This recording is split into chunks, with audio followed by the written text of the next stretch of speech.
Assalamualaikum warahmatullahi wabarakatuh. Untuk video kali ini kita akan belajar cara untuk menjawab soalan pemerhatian dan inference. Okey, pemerhatian ni bermaksud apa yang dapat kita perhatikan melalui 5 organ deria. 5 organ deria tu maksudnya mata untuk melihat, telinga untuk mendengar, hidung menghidu bau, lidah merasa dan kulit untuk sentuhan. Itu adalah 5 organ deria lah. So contohnya kita boleh tengok contoh dalam gambar mangga tu mangga masak warna kuning. So pemerhatian, soalan tanya apakah pemerhatian yang dapat dilihat. So pemerhatian kat situ kita boleh nampak gambar mangga tu. Okey, boleh jawab mangga itu berwarna kuning. Ataupun kita boleh jawab mangga itu berbau harum. Mangga itu rasanya manis dan mangga itu mempunyai kulit yang licin. Okey, itu adalah maksud pemerhatian lah. Maksudnya kita boleh perhatikan gambar tersebut. Okey, contoh seterusnya. Ini adalah gambar pensel yang diletakkan di dalam bekas yang berisi air. So kita dapat perhatikan pensel tu akan membengkok bila letak dalam air. Okey, ini adalah tajuk pembiasan cahaya. So pemerhatian yang kita boleh buat dekat situ, kita boleh jawab pensel kelihatan bengkok di dalam bekas berisi air. Okey, seterusnya cara nak jawab pemerhatian kalau perkara dalam PM ada 2 jenis. Macam tadi dia cuma ada satu gambar je. Ini kalau ada perkara PM ni ada 2 jenis. Maksudnya PM ni pun boleh ubah dimanipulasi. Maksudnya kat sini haiwan, jenis haiwan kat sini ada 2. Ada ayam dengan penyu. So dia ada 2 jenis PM dia. So cara nak jawabnya tulis PB, pilih PM, bandingkan. Okey, maksudnya kat sini dia kena tulis PB. Okey, untuk pemerhatian ni kita kena fokus kepada PB, pemboleh ubah bergerak balas. So dalam jadual macam ni, yang sebelah kiri PM, sebelah kanan PB. So PB ni kat sini bilangan telur yang dihasilkan. Okey, suruh pilih PM. Okey, kita pilihlah sama ada nak ayam ke penyu. Okey, kalau kita pilih penyu, kita tulislah bilangan telur yang dihasilkan oleh penyu.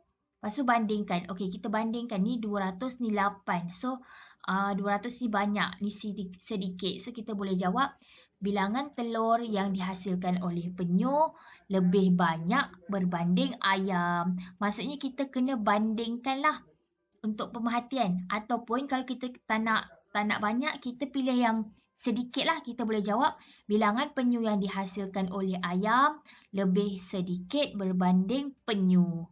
Maksudnya kat sini soalan pemerhatian kita kena fokus kepada PB dia. Okey, dan kita bandingkan. Cara yang kedua untuk soalan pemerhatian, kalau perkara dalam PM lebih daripada 2 jenis. Macam tadi ada 2 jenis ayam dengan penyu. So ni lebih daripada 2 jenis. Kita tengok PM dia, okey dia ada lebih, ada pemaidani, kertas pasir, simen dengan jubin. So dia ada 4 kat situ. Dia lebih daripada 2. So cara nak jawabnya adalah tulis PB. Kenapa PB? Sebabnya untuk pemerhatian ni kita kena fokus kepada PB lah. Tulis PB, PB-nya ni kelajuan kereta mainan. Pilih PM paling tinggi ataupun rendah, bandingkan. So, PM ni kita kena pilih lah sama ada paling tinggi ataupun paling rendah. Kita kena pilih yang paling tinggi, paling rendah ataupun paling banyak, paling sedikit. Maksudnya yang paling banyak, paling sedikit, paling cepat, paling lambat. So, sekarang kita boleh jawab lah. Kelajuan kereta mainan yang paling tinggi apa? Jubin. Okey, pada permukaan jubin lebih tinggi berbanding permukaan simen, kertas pasir dan pemaidani. Ataupun kita nak jawab yang paling rendah punya. Kita boleh jawab kelajuan kereta mainan pada permaidani paling rendah berbanding pada permukaan jubin, kertas pasir dan simen. Okey, itu untuk cara nak jawab soalan pemerhatian yang kedua. Okey, seterusnya cara nak jawab soalan pemerhatian yang ketiga. Ini cara yang kalau macam kita tak tahu sangat nak jawab macam mana. Okey, so kita boleh buat kalau PM perkara yang sama. So kat sini PM dia adalah tahun. Okey, tahun ni kita nampak sama je. Tahun, nombor je kan. So kita boleh tulis PB, PB sebab pemerhatian memang fokus kepada PB. Semakin bertambah ataupun berkurang. Maksudnya dia tulis corak dia. Okey, kita nampak corak dia ke bawah. Maksudnya semakin berkurang kan. So kita boleh jawab keluasan hutan yang tinggal semakin berkurang. Itu jawapan yang macam tak tahu sangat nak jawab macam mana. Tapi seeloknya jawab macam cara yang kedua tadi. So boleh jawab keluasan hutan yang tinggal paling sedikit pada tahun 2010 berbanding tahun sebelumnya. So, seeloknya ambil jawapan macam cara yang kedua, tapi boleh jugalah cara yang ketiga ni, tak ada masalah.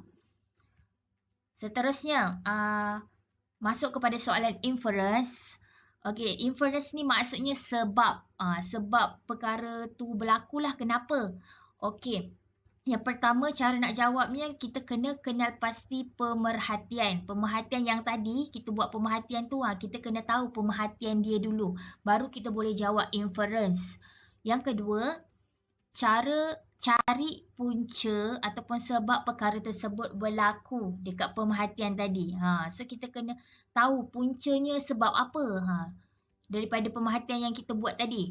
Dan yang ketiga, membandingkan pelbagai sebab yang logik tetapi jawapan mestilah dalam bentuk perbandingan. Okey, dalam bentuk perbandingan ni apabila soalan tu lebih daripada dua ke atas. Kalau soalannya satu sahaja macam soalan mangga yang gambar mangga tadi, gambar yang pensel bengkok kat dalam air tu, tak bolehlah buat perbandingan sebabnya dia ada satu je. Dia kena kalau lebih, maklumatnya lebih daripada dua, kita kena buat perbandingan. So kat sini dia kata membandingkan pelbagai sebab yang logik. Maksudnya fakta sains lah. Kita kena ambil fakta sains. Okey. Cara menulis jawapan. Okey, caranya ada dua. Yang pertama, sekiranya pemerhatian telah dinyatakan ataupun ditulis dalam soalan sebelumnya, so kena jawab kerana, lepas tu nyatakan alasan ataupun sebab. Okey, kerana. Nak jawab inference ni, kata kuncinya adalah kerana. Kata kunci untuk jawapan nak jawab tu lah, tulis kerana. Kena ada perkataan kerana. Lepas tu sebab dia. Itu barulah cara nak jawab soalan inference.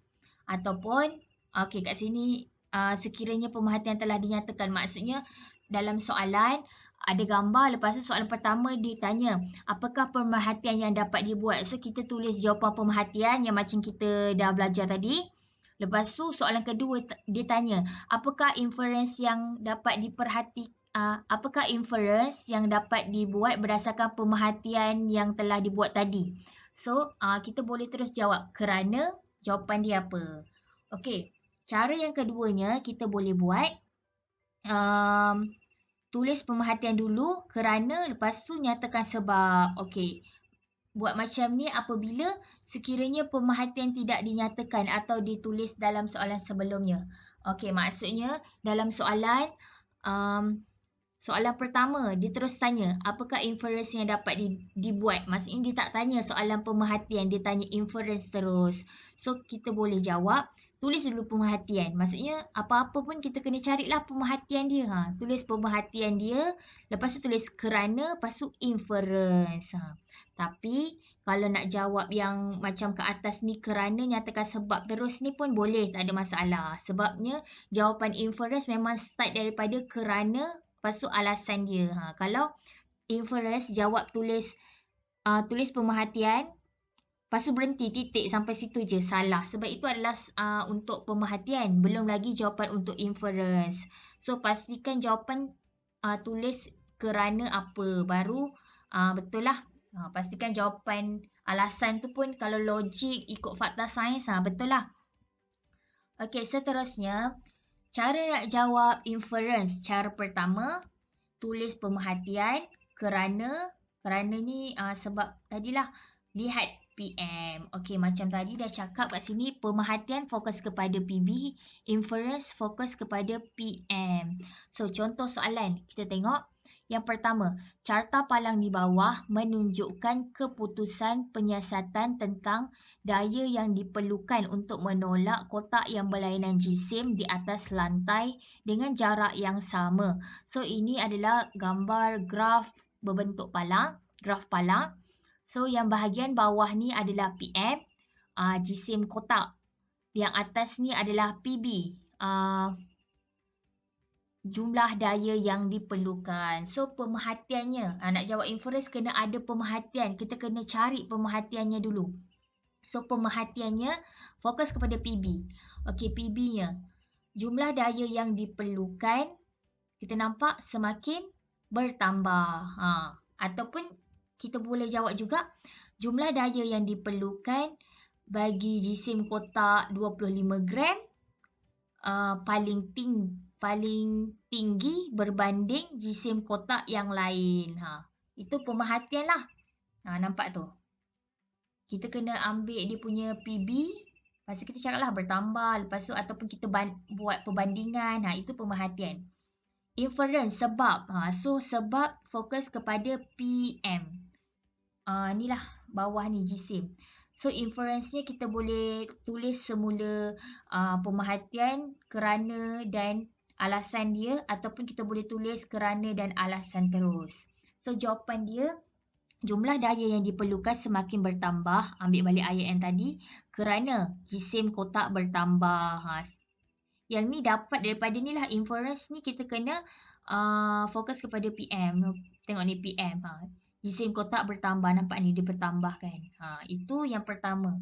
Ataupun kita boleh jawab kerana jisim kotak bertambah. Maksudnya kita tulis kerana dan alasannya sahaja. Kalau jawab berhenti sampai kat sini je salah. Dia kena jawapan sebenarnya daripada kerana jisim kotak bertambah baru betul untuk soalan inference. Okey, seterusnya cara yang kedua untuk menjawab soalan inference. Yang pertama, tulis pemerhatian kerana sebab fakta sains. Maksudnya kita tulis pemerhatian dia, kita dah cari pemerhatian, kita tulis pemerhatian, lepas tu tulis kerana. Sebab soalan inference kan, tulis kerana, lepas tu letak fakta sains. Fakta sains ni maksudnya apa yang ada dekat dalam buku teks sains. Contoh kalau tajuk tentang daya geseran, kita tulislah fakta sains tentang daya geseran. Kalau tentang tajuk pantulan cahaya, tulis pantulan cahaya. Okey, kita tengok contoh yang pertama. Okey, pemerhatiannya yang tadi kita dah buat. Pensel kelihatan bengkok di dalam bekas berisi air. Okey, inference-nya sebab. Kenapa dia membengkok? So, sebabnya, okey, fakta sains dalam tajuk pembiasan cahaya. So, kita kena ambil lah daripada topik pembiasan cahaya tu. So, jawapannya kita boleh tulis semula pemerhatian ni kan. Tulis pemerhatian. Pensel kelihatan bengkok di dalam bekas berisi air kerana, sebab inference, cahaya dibiaskan apabila bergerak dari satu medium ke medium yang lain. Maksudnya ini fakta sains daripada topik pembiasan cahaya. So, kena jawab macam ni lah. Ambil daripada, kalau jawab kerana cahaya dibiaskan daripada bergerak dari satu medium ke medium yang lain pun betul. Lagi betul lah. Maksudnya, tak perlu nak ambil daripada pensel kelihatan bengkok di dalam bekas yang berisi air. Sebab ni adalah pemerhatian saja. Jawapan yang betulnya start daripada kerana sehingga habis. Okey. Itu adalah inference lah. Maksudnya, berkaitan dengan fakta sains. Okey, dekat inference ni dia tak ada perbandingan sebabnya dia soalan dia satu je. PM dia ada satu. Dia macam kita tak boleh nak bandingkan dengan yang lain. So, kita buat macam ni lah. Okey, contoh seterusnya. Okey, kat sini kita boleh nampak ada bekas X, pokok 1, bekas B, pokoknya ada 3. So, kat sini pemerhatiannya, kita boleh tulis, kita boleh perhatikan kat situ, bilangan tumbuhan dalam bekas Y lebih banyak berbanding bilangan tumbuhan dalam bekas X. Maksudnya kita boleh nampak lah ni 3 ni 1. So, ini lagi banyak daripada X. Maksudnya dia ada dua dua gambar, kita boleh bandingkan lah. Okey, inference-nya sebab kenapa bekas Y ni lebih banyak daripada bekas X. So inference ni kita kena tulis fakta sains lah. Apa yang ada dalam buku teks tu, apa yang kita dah tahu tentang tajuk tu. Okey, contohnya kat sini inference dia kita boleh jawab kerana, sebab inference kita kena letak perkataan kerana. Tanah dalam bekas Y lebih subur berbanding tanah dalam bekas X. Maksudnya tanah dalam bekas Y ni lagi subur daripada X. Sebab itulah dia boleh tumbuh 3, yang ni tumbuh 1 saja. Ataupun fakta lain. Maksudnya kalau faktanya ada lebih daripada 1, so jawapan dia boleh pelbagai lah. Kalau faktanya ada 1 je, so jawapan inference tu boleh 1, tak ada pilihan. Okay, so kat sini selain daripada yang tadi boleh jawab pula kerana tumbuhan dalam bekas Y mendapat air yang mencukupi berbanding tumbuhan dalam bekas X. Maksudnya Y ni dapat air yang cukup. X ni dapat air sikit je, tak cukup. Sebab itulah dia tumbuh 1 je, yang ni tumbuh 3. Okey, itu saja untuk tajuk pemerhatian dan inference. Harap pelajar semua dapat memahami konsep tentang soalan pemerhatian dan inference.